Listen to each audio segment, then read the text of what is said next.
Carrie Lam, Hong Kong leader, never tendered resignation to Beijing. This is the photo of Carrie Lam. She said, "I have never tendered a resignation. Rallies were mostly peaceful. At times, they escalated into violent clashes with police. Students have boycotted classes as protests continue into their 14th week." Hong Kong leader Carrie Lam has said she never offered to resign, responding to a leaked audio recording suggesting she wanted to. At a press conference she said she had never tendered any resignation to the Chinese government. News from BBC.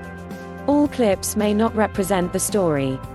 Watch to become bilingual, as this video is specially made for English learners. Yesterday a recording of a private meeting where she is heard saying she would resign if she could was leaked. Hong Kong has seen months of anti-government protests, with many calling for Ms Lam to step down.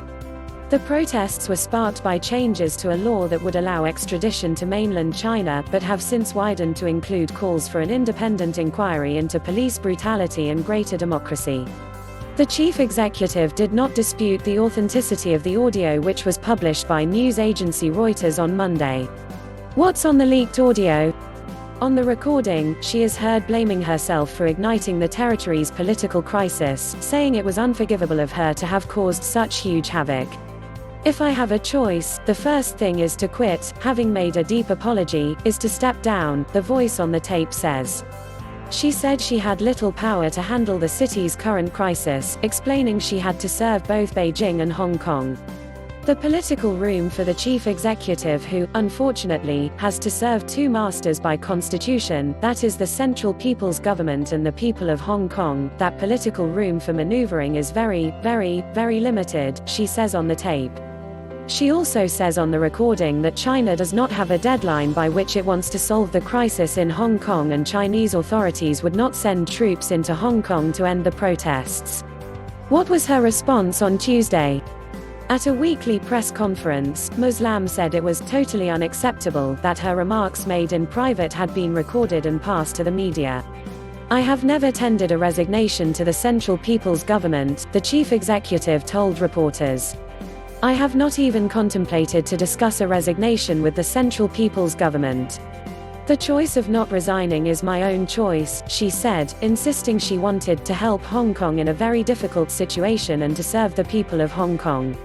Ms Lam said her government was very anxious about the violence in the city and that she felt most Hong Kong people don't want to see it.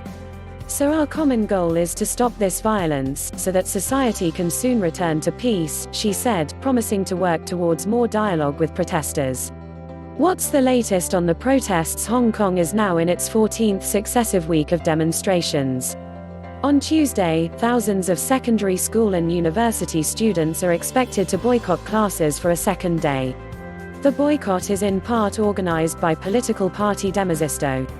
The party said on Tuesday that its chairperson Ivan Lam was taken away by officers upon arrival at Hong Kong airport. He will be arrested with inciting and participating in an unauthorized assembly, Demosisto said on its Twitter account. Demonstrations over the weekend saw some of the worst violence in weeks between protesters and police. Protesters threw petrol bombs, lit fires and attacked the city's parliament building, while police used tear gas, rubber bullets, water cannons and fired live warning shots. Please subscribe to my channel. Thanks for watching.